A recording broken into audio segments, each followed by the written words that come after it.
এই দেশে মধ্যবিত্তের ঘরে জন্ম নিলে হারাইতে হয় নিজের অধিকার, আর সেই অধিকার দাবি করতে গেলে পরিবারে কেউ মুক্তিযোদ্ধা নাই বললে হইতে হয় রাজাকার।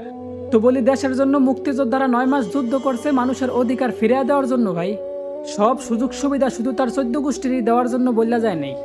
এই নাও দেশ স্বাধীন করে দেয়া গেলাম, এবার আমার নাতি পুতি ছাতি লাড়ি যদি চোর বাটপার আর অযোগ্য হয় তাদেরকে যোগ্য স্থানে বসায়ও।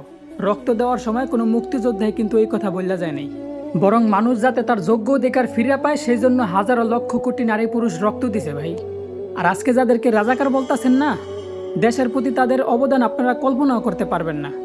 কারণ সেই মানুষগুলোর যোগ্যতা থাকা সত্ত্বেও টাকার জন্য চাকরি না পাইয়া বাপের জমি জমা বেচা প্রবাসে পাড়ি জমায়, আর মাসের পর মাস কষ্ট করে নিজের দেশের জন্য রেমিটেন্স পাঠায়।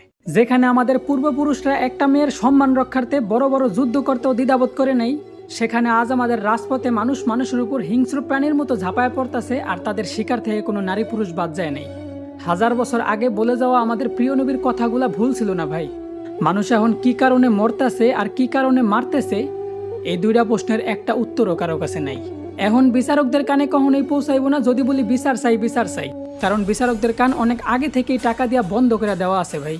তো পরিশেষে একটা কথা খুব দুঃখ নিয়েই বলতে হবে আমার, যে নিজের এক স্বাধীন দেশের নাগরিক হিসাবে পরিচয় দিতে লজ্জা হয় আমার।